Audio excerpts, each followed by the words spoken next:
Coast. My name is Amy, and I will be your service leader this morning. The first announcement is that the TV is not working. All the electronics are working. It's the TV itself that seems to not want to work. So we're going to do this the old-fashioned way. We have me and we have music, which is really all you need. We gather here today on the unceded lands of the Muskogee Nation of Florida. We are grateful for the land and those who tended it before us. We are a people of many different paths and beliefs who are brave, curious, and compassionate thinkers and doers. While diverse in age, ethnicity, and gender, we share the same values centered around love and acceptance of all. Our goal is to open minds, inspire spiritual growth, and ignite a passion for social justice. If you are here visiting, you've discovered a community of friendly and fallible humans who welcome you here, and a few squirrels. All of us were visitors and strangers once. We found friends and opportunities for spiritual growth and justice work here. If you are visiting today, please fill out a card by the front door so that we can get in contact with you. In your order of service today, you'll find description of upcoming events. And we also have second hour, which begins around 11:15. Second hour consists of small discussion groups. Okay, so the announcements, some of these may not be in the order of service. Project Maelstrom is next Saturday, September the 13th. It's a nonpartisan letter writing session to send letters to our elected officials. It's from 6 to 8 p.m. The announcement is in the order of service, but not the time, so it's 6 to 8 p.m. Also, pagan members of UUFEC are working to establish a CUPS chapter. That's Covenant of Unitarian Universalist Pagans. If you're a UUFEC member and would like to become a founding CUPS member, email Melissa Wynn, and I believe that is in the order of service, Vice President at uufec.com. Next Sunday is second Sunday. Will be a potluck instead of second hour, so bring something to share. What else do I need to announce? That could be all. Oh, Karen had some announcements.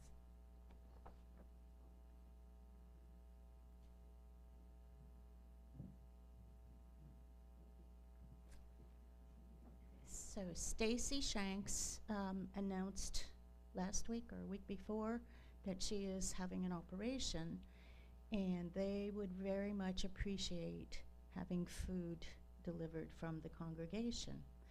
And so several people have volunteered. They do live on base, so it is not necessary that you have access to the base, as Denny and I will be glad to deliver your dish, whatever you do. But we are out of town the first week in October when she's having her operation. So I have created a sign-up sheet with dates this time for people to sign up, and I have indicated a need delivery. That means if you don't have access to the base, please let us know. Now, if on here I have several dates that say no. That means those who have access to the base, please sign up in those spots, because Denny and I won't be available. All the others we will be. So just let us know if you need help with getting the food to the Shanks. And otherwise, next Sunday will be a membership and fun food and fellowship meeting after the potluck. And we'll have it here. It'll be easy to access. Several people signed up with interest in participating in those two groups. We're going to combine it in the beginning to see where we can go for this fall, for setting up some special events for fun food and fellowship, and how we can get together with members to have a UU 101 welcoming, as well as all the little things that are required for getting people on our track and joining us. So keep that in mind when you bring your dish, to plan on stay a little longer and join us for the membership fun, food, and fellowship meeting.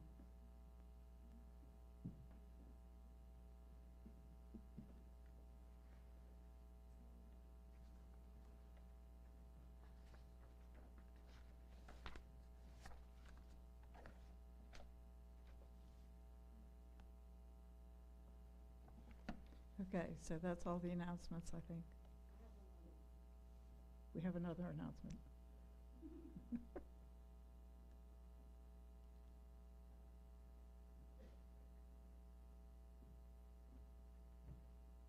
I just had one correction to the order of service today. Second hour with TED Talks is still happening, but it's going to be with me, Elizabeth Ashley, instead of Josh Ashley. We are still on. Thank you. Well, thank you.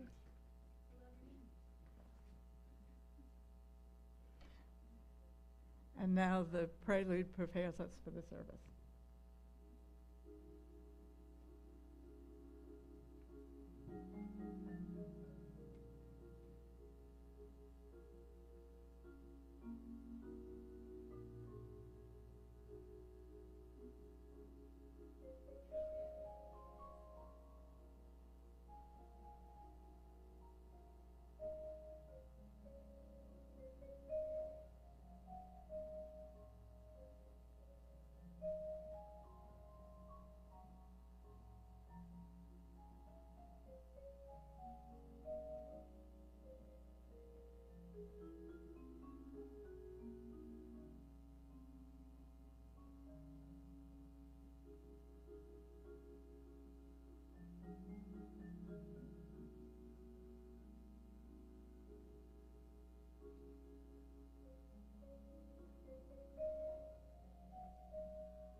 And the chalice lighting, I never asked somebody.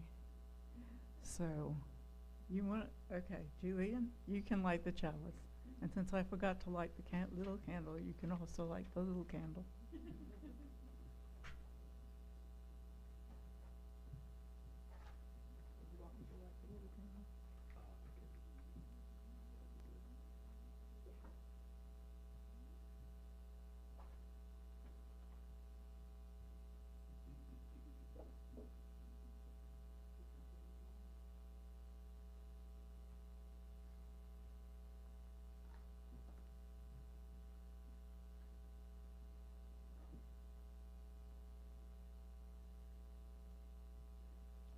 Thank you. As we light our chalice, may we be reminded of our highest aspirations and inspired to bring our gifts of love and service to the altar of humanity.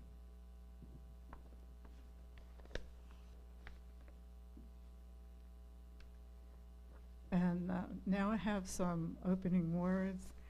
The sermon today is a recorded sermon, although I may end up reading it. But there was a word that was used in the sermon that I had never heard, and so these opening words kind of explain it.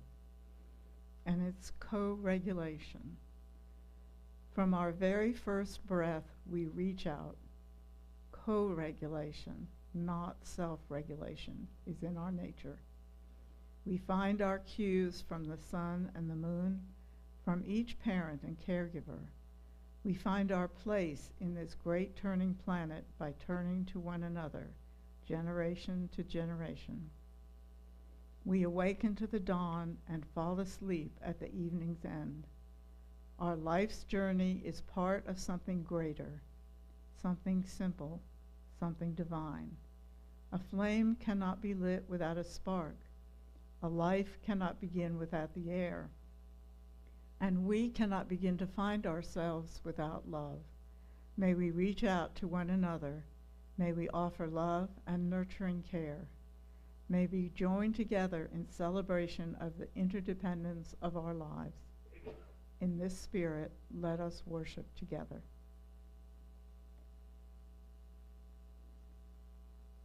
And now if you'll stand as you're able, our opening hymn is There Is More Love Somewhere. It's number 95 in the gray hymnal.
So now we're going to have our time for all ages. And this is going to be really fun because it was going to be recorded and shown on the TV, which isn't working. So I'm going to tell you guys the story because I did read it. I don't have the book. But the story is called Pete and Pickles. And Pete was, well, I'm not as bad as Pete was, but Pete is a pig. And Pete liked to live a very well-regulated life. What do you think that means? Meals on time. Things happen. TVs don't stop working. You know, you get up and you have breakfast and then you go for a walk and it doesn't rain when you're walking, right? Everything's set, yes. And what would happen when something like didn't happen, right? Yeah, he'd get all, so Pete was one of those really, really organized people.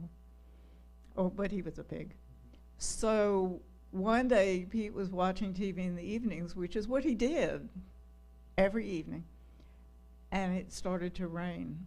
And not just rain, it started to storm. And Pete said, okay, we're just going to, like, go to bed. because this is really bad. And in the middle of the night, the storm blew the windows open, and all the rain came in, and Pete got all wet, and he woke up, and he looked over in the corner of the room, and he saw in the corner of the room a very big, very wet elephant. And the elephant was also very scared of the storm and was huddling in the corner. And Pete, being a well-regulated person, immediately went and called the circus that was in town, and they came and got the elephant, whose name happened to be Pickles, and they took him off back to the circus.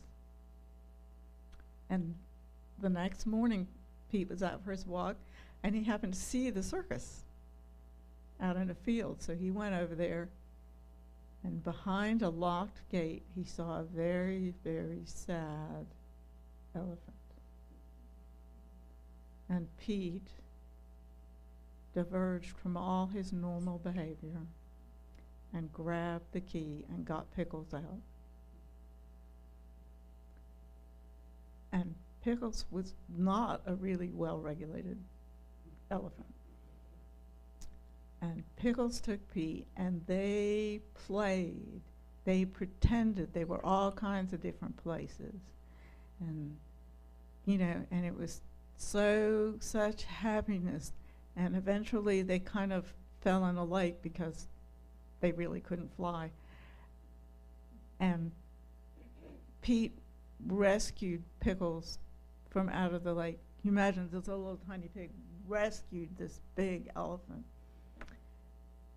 And then they were so tired, they just went back to Pete's house and went to sleep. And from then on, they were the best of friends, and Pete still had breakfast at the same time every day, but Pickles got him to go out and play sometimes. And that's the story of Pete and Pickles.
Our fellowship is supported by our pledges and donations.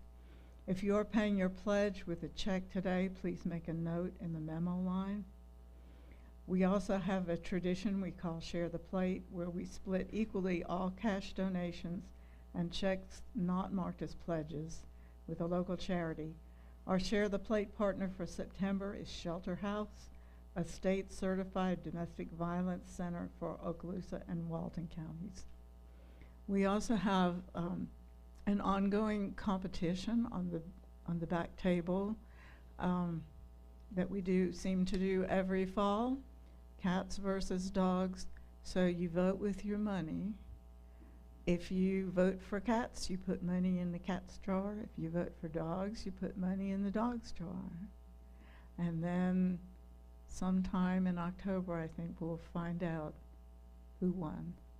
And of course, the money goes to, I think it's going to Paws and to Socks. Okay.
Are we on? Okay. So normally now we would have this sermon and it would be recorded and it would be shown up on the TV. However, it's not, the TV's not working. But luckily, I printed out the text of the sermon. So I'm going to give the sermon. And I want to introduce the person who would be on the recording, whose words I'll be speaking. Rev Sunshine Wolfe was our interim minister when I was in Montgomery for a couple of years. So this is someone I know pretty well because we're still friends, and I value their input greatly in a lot of things. Usually when we get these recorded sermons, this is someone we don't know and we're watching somebody on a screen, and I'm sorry you can't see them because there's a presence, you know. I was delighted to see their name on the recording.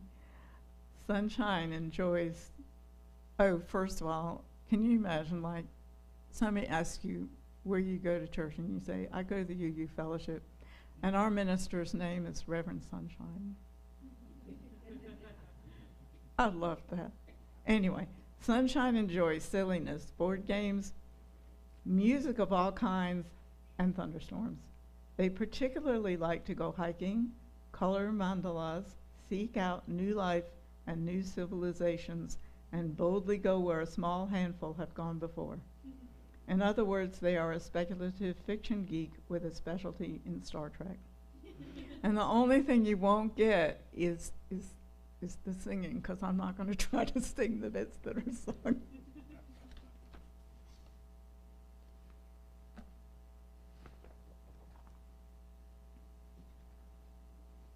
So this starts out. My name is Reverend Sunshine Jeremiah Wolfe. I Greetings. serve as My the name is regional Reverend lead Sunshine for the Jeremiah Pacific Wolfe. Western region I of serve our as the UU regional Association. lead for the Pacific I Western offer my region of greetings our to Unitarian. you, and thank you for welcoming me into your space. And then they sing, "Where you go, I will go, beloved. Where you go, I will go."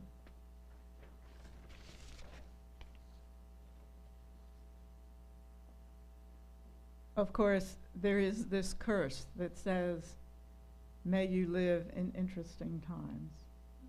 And so we do. As so many generations before us have, and as so many generations currently with us, and people living today do. We live in challenging times. We always live in challenging times, though perhaps now it feels even more overwhelming and more uncertain. Transformation is hard. Change is not a simple thing, and it is not something we prefer. Many of us relate to Pete in the story of Pete and Pickles.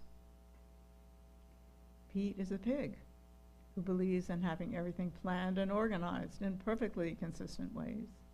He's uncomplicated, and he likes his life to be uncomplicated, and yet he finds himself in a position where literally the elephant walks into the room. And how many times have we had that? We have our plans and our habits, and we know what to expect, and then boom, something happens. For some of us, that's just a Tuesday. That has been how things have been since birth. And for others, it's something that shows up in our life now and again. The illusion of certainty, of uncomplicated lives that can be habitually planned, can make things very difficult. Change is hard. Even though it is something we live from birth till death, our bodies constantly changing and transforming and moving, our relationships continually changing and transforming and moving. That illusion of solidity is something that can give many of us strength to carry on. But what happens when that's no longer an option? How do we live into times of change and transformation? Or if we have been living in those times with the increased amount, it's just feeling like it's just too much to take. I certainly have those days myself. I appreciate the question that comes from Leah Lakshmi Pipsna Samaransina, which I may mispronounce that, in her book, Care Work Dreaming Disability Justice, as she's talking to activists who live as queer and black and disabled, and in experiences where it can just seem impossible just to get out of bed. She asks this question: what feels possible? What feels possible right now? We are not asked to fix everything. We cannot do it. We are not asked to be the answer to all things. None of us can do that. All we can do is get up or do the next possible thing. Maybe it's not even getting out of bed. Maybe it's just lying there and relaxing into it. Maybe that's what feels possible. Or maybe it's getting out of bed or taking a shower. Or maybe it's leaving the house. It could be, I can't take anymore. I'm calling my legislator to say this cannot be. Maybe it's joining an organization of other folks who have plans for responding to the challenges that we wish to meet. Whatever it is, the what feels possible right now is not a consistent thing. It is not stable. It will change from day to day, moment to moment. What felt possible this morning may not feel possible this evening. What felt possible last week may not feel possible now. What feels possible right now? What allows us to do the next elegant thing? And of course, this is Reverend Sunshine speaking. I live with chronic post-traumatic stress disorder, CPTSD, or complex CPTSD. And what that means for me is that sometimes I walk into a room and there's a ton of things to do and I just get overwhelmed. I can't do it because there's too many things. And all I can see is all of the things. And one of the ways that I've learned to manage that is to start with something simple. So if the dishes are running over in the sink and I just cannot imagine doing dishes, I'll start with, what if I just put 5 dishes in the dishwasher?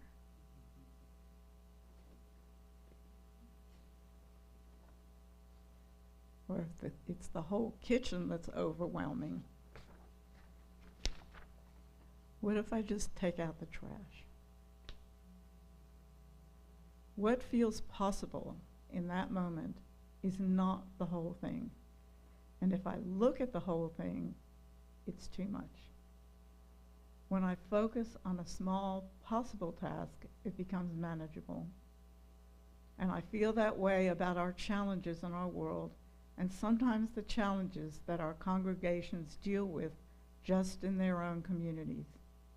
If you look at the whole picture and try to solve it all at once, it can become impossible to respond to. Make it bite-sized. What feels possible right now? The other piece that I think holds us in these times of change and transformation and moves us towards a place of celebration and joy is to remember that we are not meant to do it alone. We are meant to be in co-regulation with each other. In our story with Pete and Pickles, you can think of Pete as this person, this being that wants everything to be uncomplicated, and Pickles, who has been living in a circus and being oppressed, comes in and says, let's do something new together. And they do new things together because they co-regulate with each other. We are not meant to be isolated islands unto ourselves. Humans are wired for connection. As Brene Brown puts it, we are wired for connection. And if we are wired for connection, then that means that in addition to self-care, we need community care. We need to be able to be in relationship with communities that help us say yes to life and to each other. And in those communities, it can't always be about work. We are Unitarian Universalists, and that means in part we have inherited a religious notion that we are only worthy if we fight for justice and do hard things and strive and move and work. And that can be important, but it isn't the only thing. If we only gather people so that we can work hard and try and create something, where is the time for connection and joy and play? And don't get me wrong, there can be joy and play in organizing or creating worship or doing all kinds of things. And also, it is very important to have times when we're just celebrating. We are wired for connection, meant to co-regulate with our earth, with our communities, with our families, be they chosen or biological or both. We are wired for connection, and part of that connection needs to be that which helps us build resilience, so that when we have to ask the question, what feels possible right now, things become possible. We are meant to be in community together, your people and my people. My people are yours. It does not mean we have to know everyone, but it does mean we need to be able to hold care for the people around us and know that those communities are part of my survival, your survival, our survival. We cannot do these things alone. We need to be co-regulating community to community, within communities, and beyond.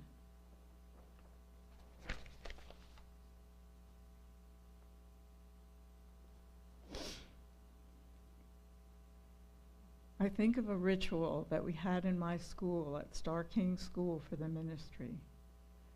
Reverend Dr. Rebecca Ann Parker introduced us to this ritual in weekly chapel. And it was to light a white candle, which in most cultures around the world is what you wear in times of death, and a red candle to represent joy and wonder. And it was meant to hold the fact that we were in multiple wars at that time, as well as the fact that many wonderful and good things were happening.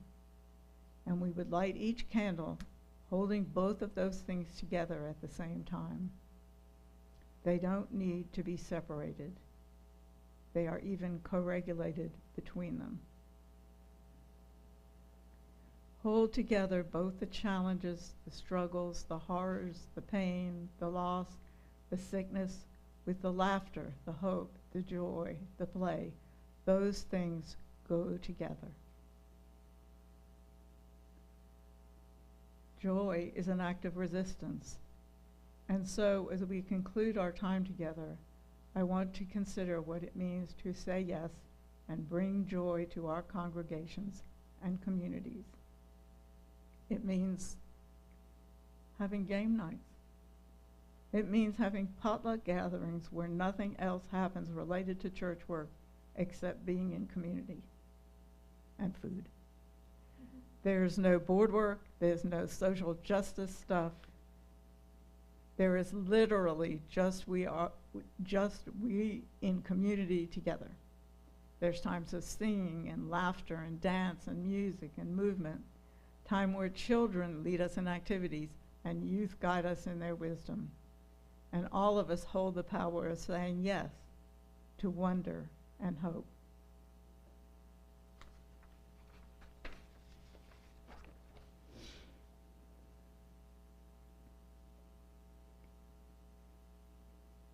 May you find holiness and sacredness and joy and wonder. May you cause good trouble to all of the things that need to be challenged. And may you create comfort and healing and wholeness so that each person, when they determine what feels possible right now, consider you a source of that possibility and not a hindrance. And may you find people in your life who give you that source of possibility and not hindrance. May we be the people we dream of, and may we have a whole lot of fun and silliness in our days. Give away stickers. Share rubber ducks, in case you hadn't noticed. Throw stuffies across the room. I decided we should not do that in here. Bounce a beach ball, play basketball, do the silly things that say, yes, we are worthy and holy and more than enough to face the times ahead.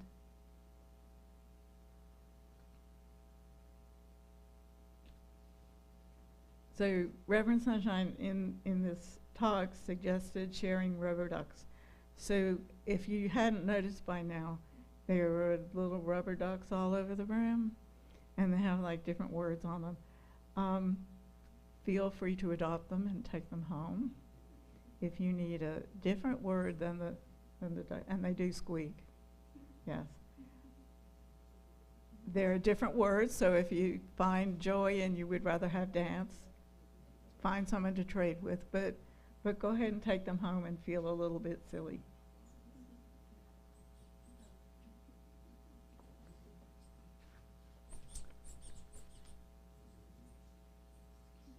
And please stand and join in our final hymn, Let It Be a Dance.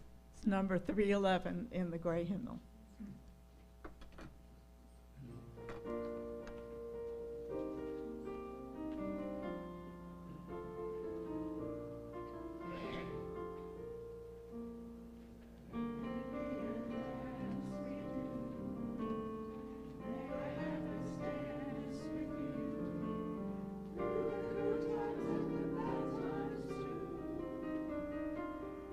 Be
We hold hope close. In this community, we hold hope close. We don't always know what comes next, but that cannot dissuade us. We don't always know just what to do, but that will not mean that we are lost in the wilderness. We rely on the certainty beneath the foundation of our values and ethics. We are the people who return to love like a North Star and to the truth that we are greater together than we are alone. Our hope does not live in some glimmer of an indistinct future. Rather, we know the way to the world of which we dream, and by covenant and the movement forward of one right action and the next, we know that one day we will arrive at home. Please remain seated for the postlude, then join us in the back for coffee and conversation, and then second hour.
I know. And somebody started here and I thought, No, it does go back to the beginning. Yeah, but if people who like don't read music or not, you know, we'll just keep it going. Yeah. so they Have a all- drink. Great job. Thank you. Really well. Well, you must have read that a number of times before, too. I did, but Still. I'm also, because it's on